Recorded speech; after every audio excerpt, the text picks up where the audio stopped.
Hey guys, so today I'm going to be looking at more petty revenges. Yeah, let's just get right into the video. Here's the context. I work at a hospital as a lab technician. Our hospital site is near the city centre and quite old, so there are no real parking lot and not many parking spaces available. Between students, patients, hospital workers, and people coming and going for different reasons, it's nearly impossible to find a spot after 8 a.m. Since I work in a small team, only 4, and the evening shift is also on call for any emergency, we have one reserved parking spot. There's a sign saying it's only for on-call lab technicians from our department, and there's a chain with a padlock in front of it. It is located between a pillar and another building's wall, right next to our lab. There's another team in the lab, and we sometimes let them use the parking spot when we have others available, or when we come using public transportation, but otherwise we don't share it. So, the story. A few weeks ago, I started doing the evening shifts, usually from 10 a.m. to 7 p.m., but it can last much longer. I was also on call, so I took my car to the lab. I arrived one morning near 9:45, went to the reserved parking spot, but the chain was down and the spot was taken. At first, I thought it was someone from the other team, but I didn't agree to share the spot with anyone and I didn't recognize the car. So I decided to just park in front of it, horizontally, so that my car wouldn't be on the road. That way, the other car was stuck between the wall, the pillar, and my car. At first, I was thinking I would move it as soon as I found out the colleague and he agreed to let me my spot. But it turns out the car didn't belong to anyone from the lab. One tech had witnessed by the window a lady parking in the same spot around 9:40. When he opened the window to tell her not to park there, she just said, "I'm in a hurry, I won't be long," and left walking fast. I checked if there was a phone number left under the windshield that I could call, but nothing. So we decided, you know what? My car is fine where it is. It's not on the road. It leaves enough sidewalk for pedestrians to be safe, and it's only blocking her. I don't have time to find another parking spot at this hour, which would probably be at the end of the hospital site. Plus, I have a sticker on my car saying it can park at some places in the hospital for emergencies. And the day went on. I had almost forgotten about it until 4 p.m. when someone called the secretary. The lab's phone number was on my sticker. It was a lady wondering why there's a car parked in front of her. Turns out she was also a hospital worker from another department who had arrived late to work and couldn't find a place to park, so she took the chains down and parked there. No idea how she got rid of the padlock, but it was old and weathered, so it might have broken. She had just finished "I won't be long" my ass, and now she wanted to leave but couldn't. First, the secretary, a nice woman, but not known for her calm temper, berated by the phone. Then she connected the lady to our phone, where a colleague did pretty much the same. Next, another colleague went out to check on my car. According to said colleague, she looked relieved as she thought he was going to move my car. He just told it was illegal for her to park there and now she had to wait for me or would call to have her towed. Meanwhile, I was in the middle of a complex procedure that required to be in a white room. So I couldn't just leave what I was doing like that. So she waited, and she called twice more to complain that she needed to leave, and twice she got berated by my colleagues, until one of them told to stop or they would involve the hospital security and actually get her towed. In the end, I got out of the white room at 5:30 p.m.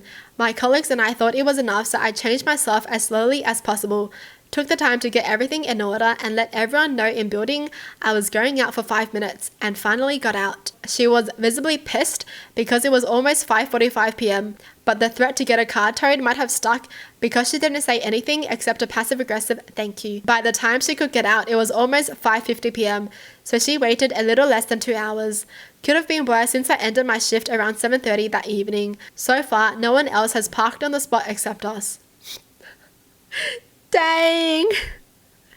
I love how they just took it there, honestly.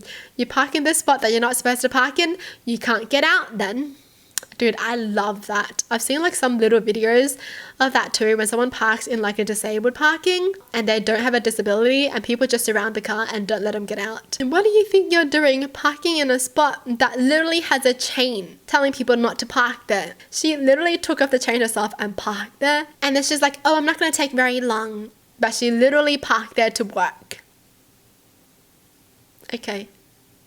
Not very long, huh? Many years ago, my grandpa lived on this street of old houses where one of the neighbors would walk his dog on my grandpa's lawn. The dog would poop on said lawn and piss my grandpa off. He started coming out to yell at the guy when he was there, telling him to stop letting the dog poop on his lawn. The guy ignored my grandpa and not want to beat his head against the wall. Grandpa stopped going out to yell at the guy. I did notice he would go out after the guy had left. About a month later, I noticed my grandpa carrying out one of those 5-gallon paint buckets across the street while the guy was standing outside about to take his dog on a walk.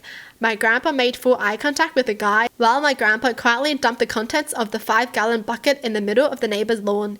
It was completely full of the neighbor's dog's poop. He didn't walk his dog on my grandpa's lawn anymore. Good. And why is that guy not picking up his dog poop? How are you going to walk your dog and not pick up your dog's poop? Why do you have a dog then? Jeez. If you have a dog, the responsibilities come with it, okay? This happened during my junior year of college. I, Claire, lived with 5 other women. I'll call them Abby, Brooke, Danny, Ella, and Fran. When we signed the lease on the house, we agreed to a 1-year deal, June 1st to May 31st. The house was off campus and unfurnished, so we needed things to make it feel like home. Prior to moving in, we all sat down and decided what we needed for the house and who was going to bring what, and also settled on a chore schedule. We also decided that we'd have a household supply fund set up so we could buy things we all would use like toilet paper, paper towels, dish detergent, and laundry detergent. As it turns out, Danny, Ella, Fran, and I brought most of the stuff we needed, like a couch, small dining table, dishes, silverware, drinking glasses, cookware, fruit storage containers, etc. Things went pretty well during fall semester. Shortly after that, however, things started to decline. Abby's boyfriend Andy basically moved in with us, and the two of them started acting like they owned the place. Left a dirty dish in the sink, then leave a passive-aggressive note about how rude it was to do that. Come home after the library closed at midnight. Abby and Andy went to bed at 10, and if you woke them up, there was hell to pay. Pretty soon, Brooke and her boyfriend Brad were acting in much the same way. By early February, it was clear to Danny, Ella, and Fran and me that we did not want to live with Abby Brooke another year. The 4 of us found a different off-campus place and signed a lease.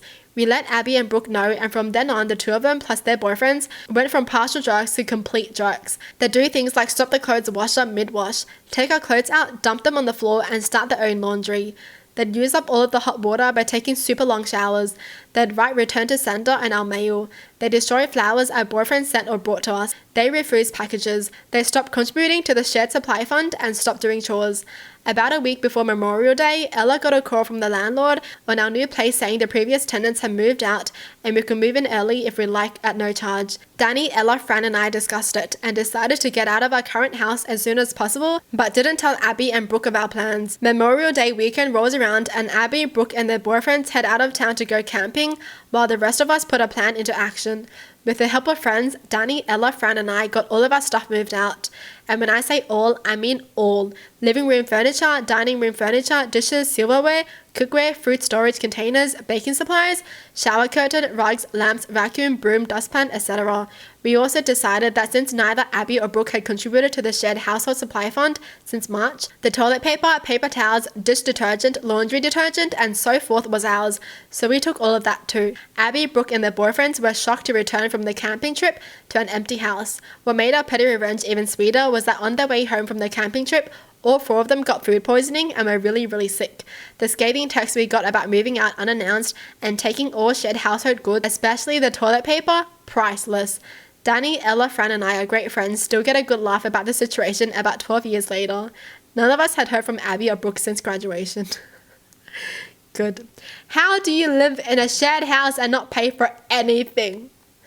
Seriously, these leeches. And they had the audacity to act like a boss. If they were nice people, they wouldn't have been treated this way, you know? They would have at least left some toilet paper for them to use.